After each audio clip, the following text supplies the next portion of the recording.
मन को विचार के द्वारा दोष पैदा करके या इधर राग पैदा करके प्रभु की तरफ हटाओ। दूसरी बात ये, नियम की बड़ी मार मन पे पड़ती है।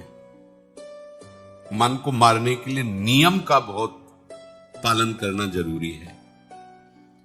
आप अपनी दिनचर्या ऐसी बनाएं, या गुरुजनों से जो पास हुई दिनचर्या, आपके पास प्रातः काल से शयन काल तक 1 मिनट भी खाली नहीं होना चाहिए। ये आप देख लो, जो अभी तक चर्चा हुई वो पूरे संसार में दोष दृष्टि करके भोगों के प्रति या प्रभु पे महत्व बुद्धि करके छोड़ दो, राग छोड़ो। वास्तविक कहीं सुख नहीं है। आप लोग देख लीजिए, विवेक से देख लीजिए, अभी तक सब वही करते रहे जन्म जन्मांतर।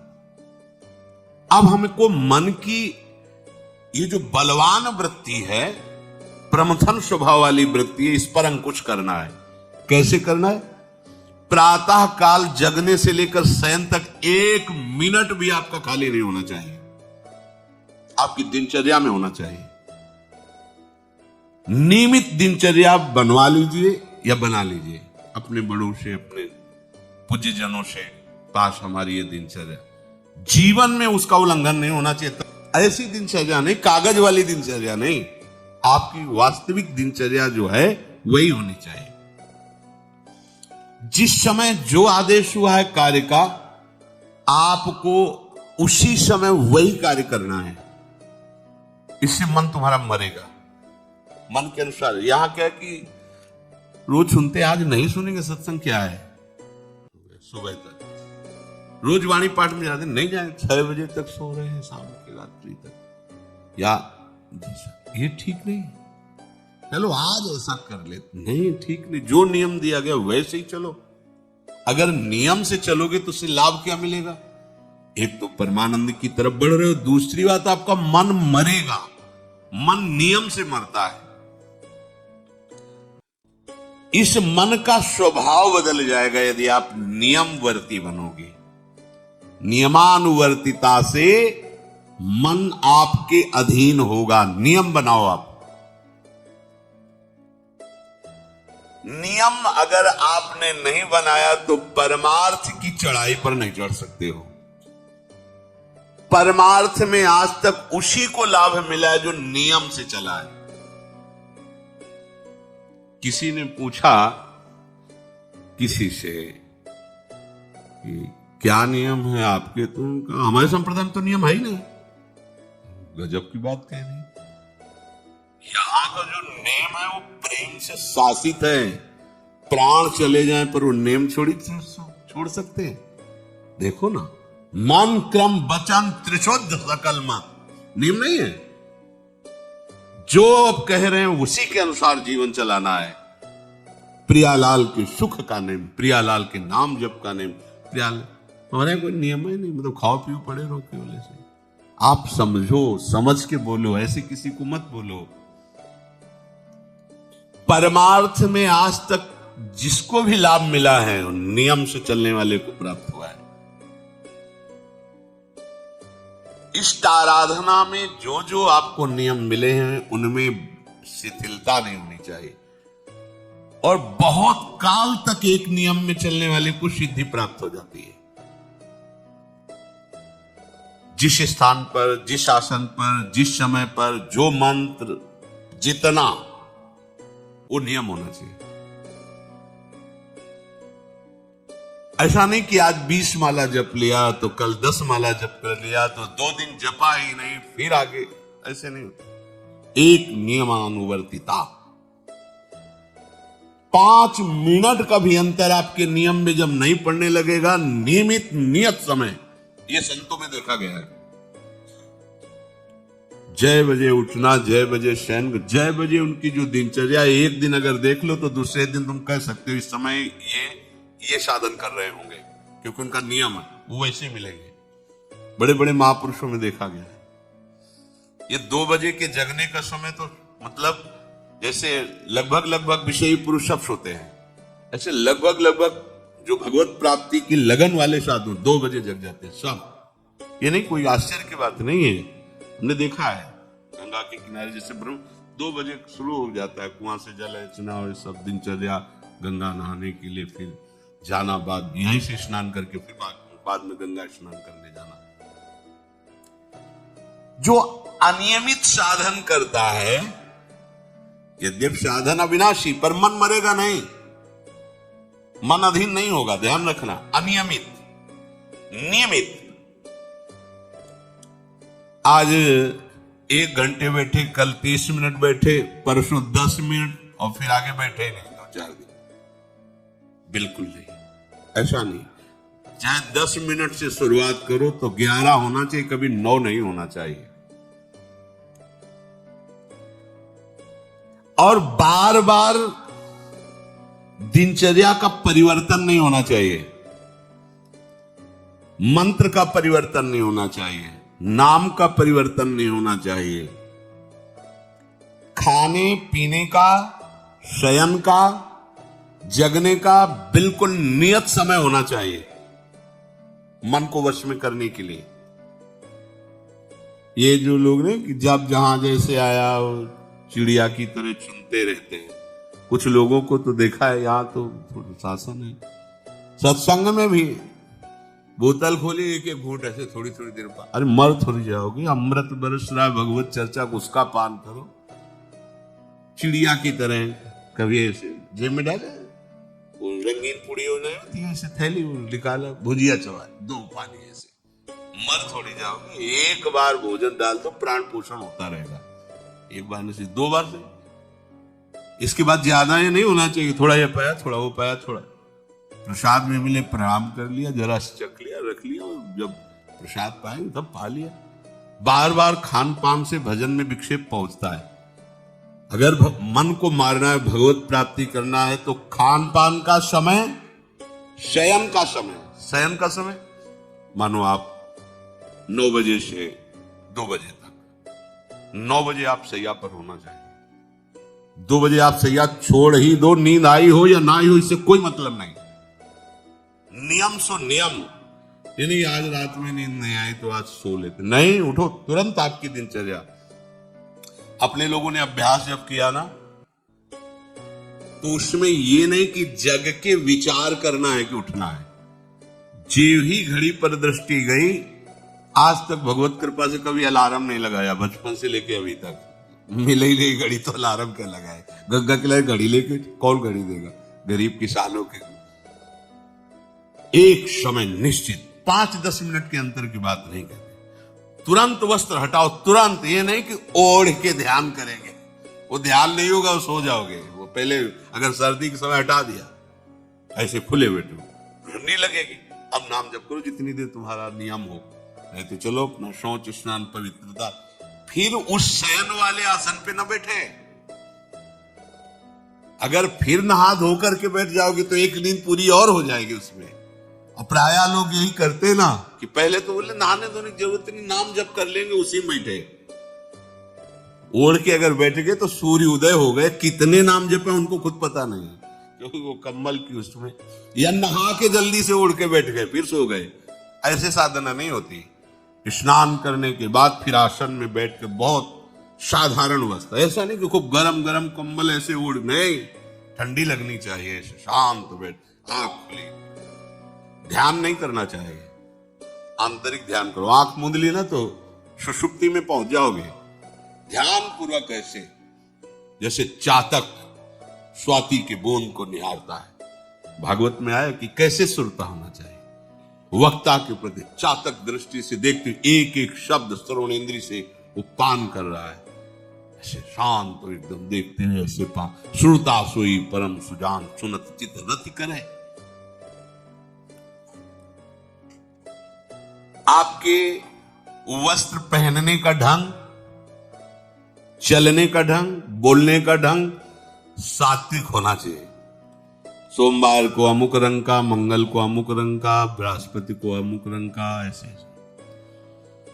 चलने की भी अलग अलग स्टाइल, अलग अलग से डालना। कब अगर भगवत प्राप्ति करनी है तो सात्विक सात्विक चाल हो, सात्विक भाषा हो, सात्विक वस्त्र हो, इनका भी बहुत प्रभाव पड़ता है। वस्त्रों का भी प्रभाव पड़ता है, चाल का भी प्रभाव होता है। अभिमान की चाल देखना, छाती में हड्डी हड्डी पर फैला के चल रहे मानो सूरवीर है। हाँ, जांघ में मांस नहीं है, केवल पैंटे पैंटे दिखाई दे रहा है, बात ऐसा अभिमान है, ऐसे टांग चला मानो। ये सब नहीं, सात्विक वृत्ति से चलो, सात्विक कपड़े पहनो।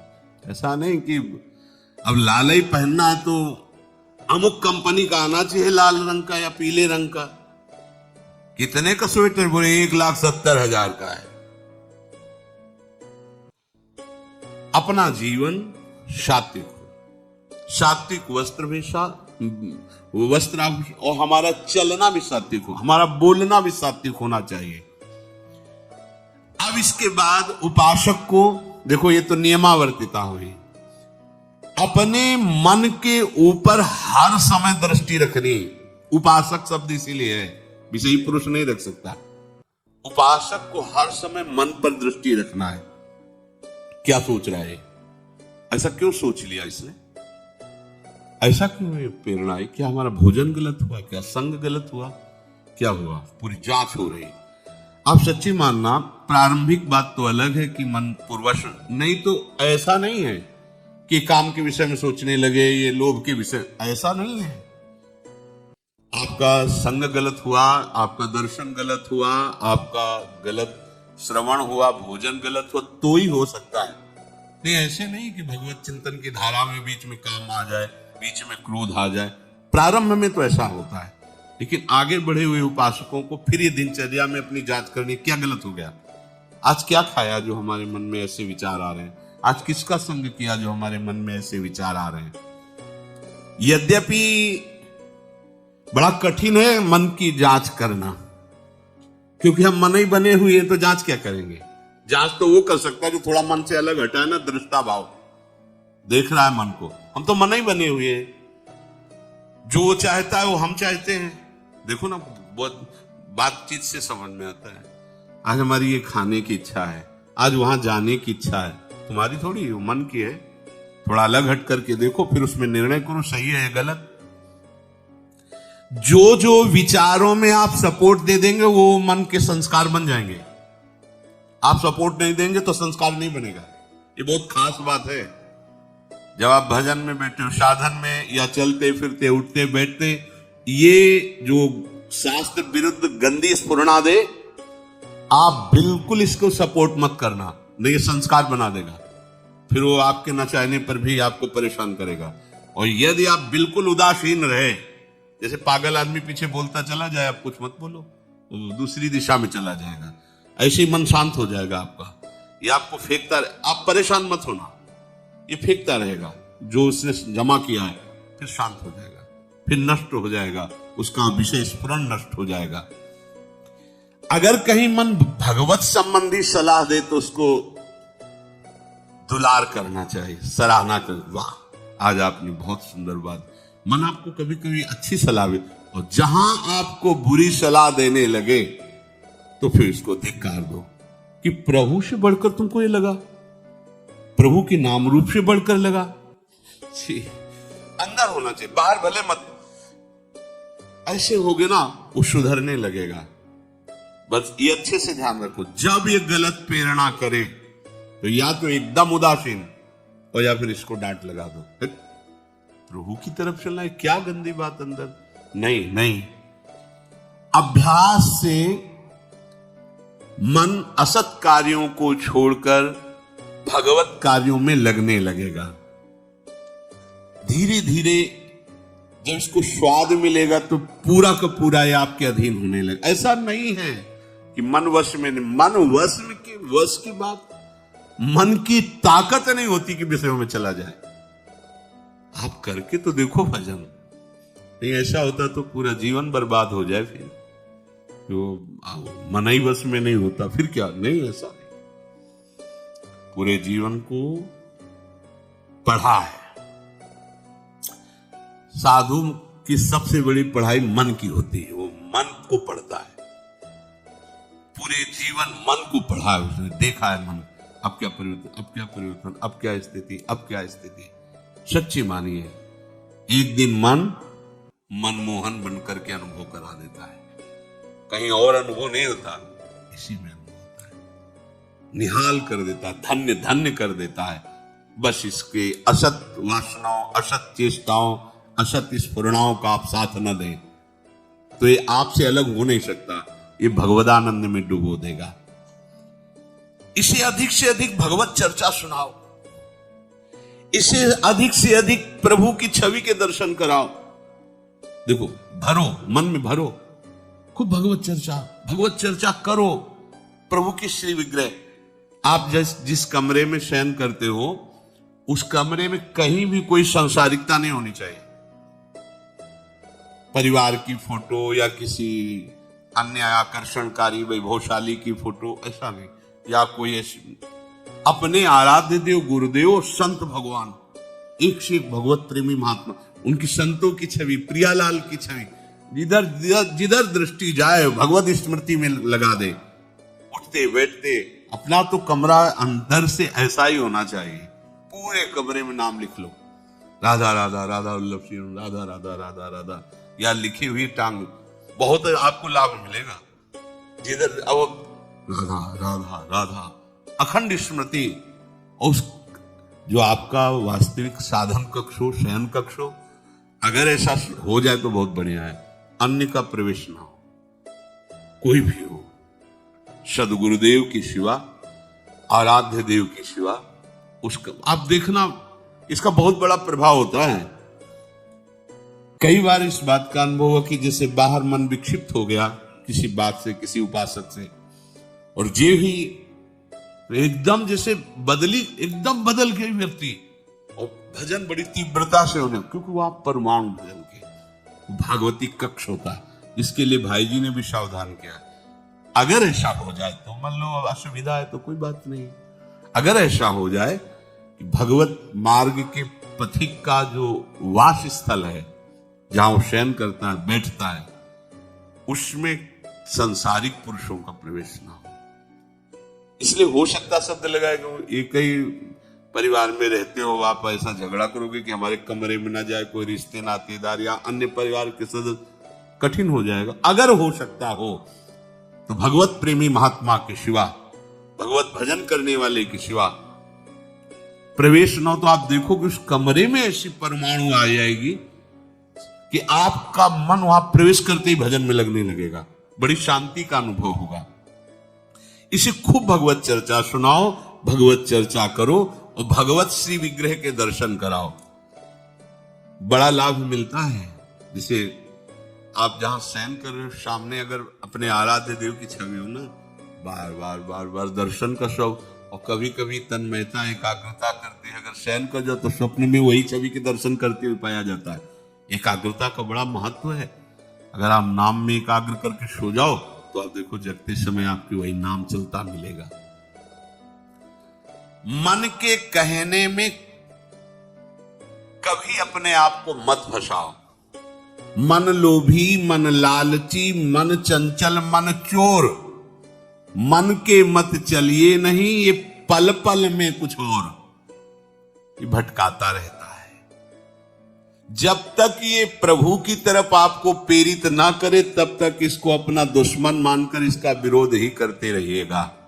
मन का जैसे अपने दुश्मन के प्रत्येक कार्य पर निगरानी करने वाला,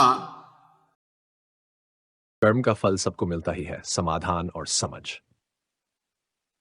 वर्ण, कर्म की अनिवार्यता। हमारे शास्त्रों और धर्म ग्रंथों में कहा गया है कि कर्म का फल हर व्यक्ति को अवश्य मिलता है। अच्छे कर्म करने से सुख और बुरे कर्म करने से दुख की प्राप्ति होती है। यह प्रकृति का अटल नियम है। समाधान, सकारात्मक दृष्टिकोण अपनाएं। अपने विचारों और कर्मों को सकारात्मक रखें। बुरे समय में धैर्य और विश्वास बनाए रखें कि आपके अच्छे कर्म फल देंगे। भविष्य के लिए सीख, जो हुआ उसे पीछे छोड़कर वर्तमान में सही और नेक कर्म करें। यही आपकी समस्याओं का समाधान लाएगा। कर्म का चक्र, ये समझें कि हमारा वर्तमान भविष्य का आधार है। यदि आज आप सत्कर्म करेंगे तो भविष्य में सुखद परिणाम अवश्य मिलेंगे। प्रार्थना और आत्मचिंतन, ईश्वर से प्रार्थना करें और अपने अंदर झांकें कि कैसे अपने कर्मों को और बेहतर बनाया जा सकता है। आत्मशुद्धि से कर्मों का प्रभाव भी सुधरता है। प्रेरणा के उदाहरण रामायण और महाभारत में कई ऐसे पात्र हैं जिन्होंने अपने कर्मों से सीख लेकर जीवन में सुधार किया। जैसे श्री राम का सत्य मार्ग पर चलना, उन्होंने सदैव सत्य और धर्म का पालन किया, इसलिए उनका जीवन आदर्श बन गया। कर्ण की कहानी, कर्ण ने कुछ गलत निर्णय लिए जिसका प्रभाव उनके जीवन पर पड़ा। निष्कर्ष, कर्म किसी को माफ नहीं करता, लेकिन अपने कर्मों को सुधारने का अवसर हर पल आपके पास होता है। सत्य, धर्म और प्रेम के मार्ग पर चलकर हम अपने जीवन को बेहतर बना सकते हैं। अपने कर्मों पर ध्यान दें, अच्छे कर्म करें और विश्वास रखें कि ईश्वर आपको न्याय अवश्य देंगे।